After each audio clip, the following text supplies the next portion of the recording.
पहले तो हम सिर्फ सुन रहे थे और मैंने सोचा था कि हम इसके ऊपर कुछ वीडियो बनाएंगे, कोई इंस्पायरिंग वीडियो बनाएं जिससे कि शायद इस चीज को ठीक किया जा सके। लेकिन कल वो चीज हमारे साथ खुद हो गई और उसके बाद तो जब मेरे साथ हुई या हमारे साथ हुई तो मैं समझ नहीं पाया कि इसको कैसे ठीक किया जा सके। नंदरानी और उसके फादर सुबह कहीं जा रहे थे, शायद परिक्रमा पे, एक वृंदावन में कहीं तो वॉक कर रहे थे। तो एज यूजल एक बंदर ने आकर नंदरानी के फादर का फोन खींच लिया। अब हमें जनरली पता है, वृंदावन में रहते हैं कि जब बंदर कोई फोन खींचता है तो हम फ्रूटी पिलाएंगे और वो फोन वापस दे देगा।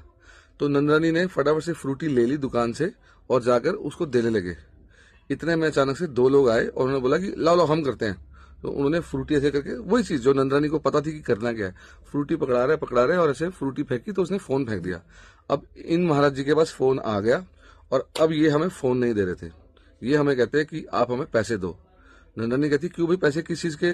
हमने तो आपको बुलाया नहीं था। कहते नहीं, हमने आपका फोन बचाया, 10,000 का आपका फोन कम से कम होगा, हमें 2,000 रुपये दो।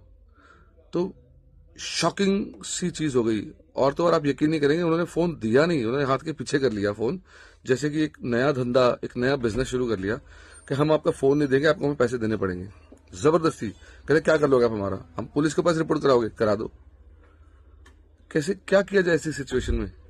और वो भी वृंदावन में हो रही है और वृंदावन में रह रहे हैं वो लोग। ऐसे लोगों को कर भी क्या सकते हैं, बोल भी क्या सकते हैं।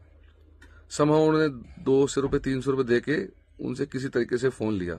और यही चीज शाम को मेरे साथ हुई। हम परिक्रमा में जाने लगे थे, तो परिक्रमा में जाते हुए टमटम करी, तो टमटम वाले को बोला कितने पैसे लोगे? तो उसने बोला 250 रुपये लेंगे। तो हमने बोला ठीक है। हमें लगा कि भाई रात हो गई है, अब शायद थोड़ा, जनरली 300, 350, 400 रुपये लोग मांगते हैं, हमें पता है, लेकिन उसने 250 मांगे। तो जब 250 मांगे, हमने कहा ओके हम बैठते हैं। हमने परिक्रमा करी और परिक्रमा ठीक से हो भी नहीं थी क्योंकि भीड़ थी, इधर उधर से रास्तों से करके हम जब घर वापस आए तो महाशय जी ने हमसे मांगे 1,000 रुपए। हमने बोला आपने तो 250 बोला था। कहता मैंने बोला था 250 रुपये पर सवारी। और बार बार उससे बोला कि आपने ऐसा बिल्कुल भी नहीं बोला 250 रुपये पर सवारी, या तो आप सीधा बोलते 1,000 रुपये लगने हैं। आप कहता मैं 1,500 रुपये से कम तो कभी जाता ही नहीं हूँ परिक्रमा पे। मैंने कहा हम यहीं रहते हैं, हम अक्सर परिक्रमा करते हैं और टमटम में भी बहुत बारी परिक्रमा करते हैं।